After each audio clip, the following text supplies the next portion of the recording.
basically are prayed to Mother, pray for your blessings, passion and excellence. Now the students who have excelled in different fields and proved their worth. Today we all have gathered here in order to facilitate those students who have excelled in different fields. Now I would rather request Pawan Vivek sir to please come forward for the further proceedings. Sir, please. As per directions of Varthi District Development Commissioner Shri O.P. Bhagat ji, School Education Department has organized several programs and एक endeavor हमारा ये रहा कि school के अंदर जो हमारे district के अंदर under the supervision of CEO Kathua and DPO ma'am हमने काफ़ी सारी एक्टिविटीज़ जो हैं बेटी बचाओ बेटी पढ़ाओ के अंतर्गत करवाते रहे। तो एक हमारा प्रयास ये था कि हमारी जो बच्चियाँ हैं जिन्होंने अलग अलग फील्ड्स में जो है एक्सेल करा है उसके तहत जो है हम उनको थोड़ा सा student ambassadors of Beti Bachao Beti Padhao उनको हम एक थोड़ा प्रोजेक्ट कर सकें। इसी उद्देश्य से आज डिस्ट्रिक्ट लेवल फैसिलिटेशन प्रोग्राम जो है स्कूल में रखा गया under the supervision of CEO Kathua.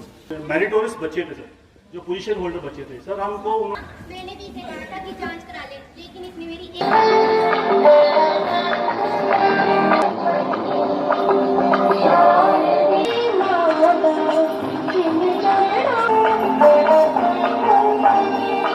पूरे यूरोपियन पार्लियामेंट को।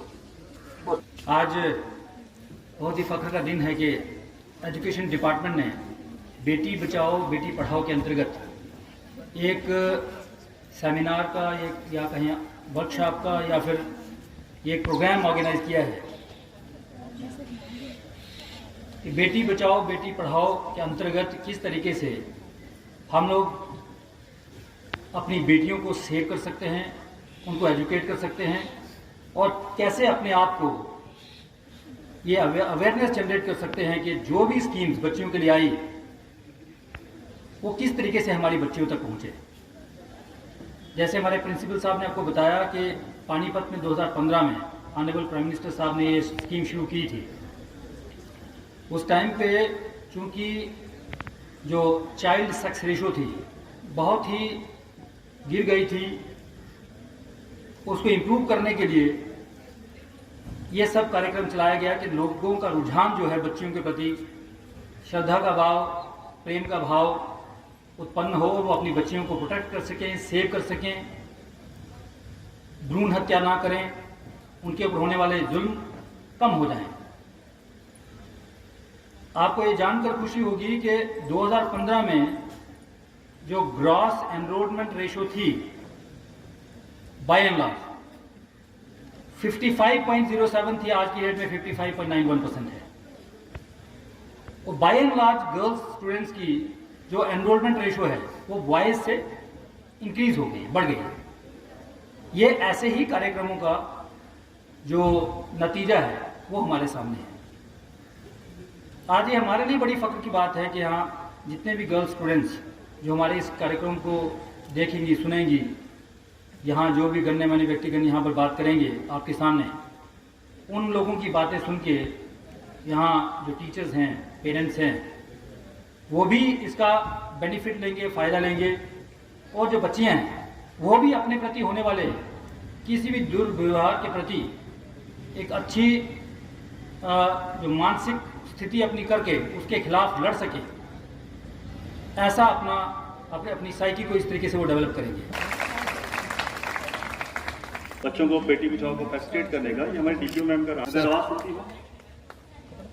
कॉम्पिटिशन था, इसमें कंटिन्यू रखना इसको, ठीक है? मेहनत करना हो। Thank you sir.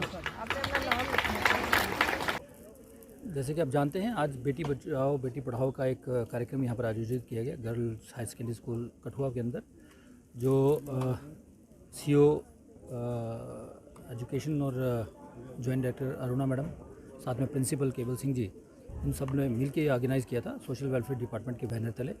और इसमें मैसेज यही दिया गया कि किस तरीके से आपको अपना रुझान जो है बेटियों के प्रति सजग रखना है, ठीक रखना है, उनको बचाना भी है, उनको पढ़ाना भी है। और जितनी भी स्कीम गवर्नमेंट ऑफ इंडिया के द्वारा चलाई गई है इनके वेलफेयर के लिए, उसके प्रति इनको अवेयर करना, उनको जागरूक करना और ये सारी स्कीम्स का उनको बेनिफिट मिले, उन पेरेंट्स को भी इसके बारे में बताना, ये सब चीज़ें। दोदरा क्षेत्र की बात करें तो इतनी सोसाइटी अवेयर नहीं है, कहीं ना कहीं बेटियों पे से कम हो रहे हैं, उनको लेकर के क्या किस तरह अवेयर किया जाए? देखिए ये सब सोच बदल के ही सब ठीक हो सकता है। मैंने यहाँ अपने बातचीत में भी कहा कि पैट्रियार्किकल सोसाइटी में हमारा रुझान इस तरीके से बच्चों के प्रति ठीक नहीं है, बट उसके लिए ही तो ये सारी चीज़ें कार्यक्रम किए जाते हैं ना, उनका रुझान ठीक करने के लिए। एक तरफ हमारा एक नेगेटिव सोच वाला एक समाज है वो चलता है, और दूसरी तरफ पॉजिटिव सोच वाला समाज चलता है। तो पॉजिटिव सोच वाले समाज को हमें किसी भी तरीके से सुदृढ़ करना है, जागरूक करना है, और ज़्यादा से ज़्यादा कार्यक्रम के ज़रिए उनके अंदर अवेयरनेस जनरेट करनी है कि जितना इम्पॉर्टेंट हमारे समाज के अंदर पुरुष है, उससे ज़्यादा कहीं ज़्यादा इम्पॉर्टेंट महिलाएं हैं।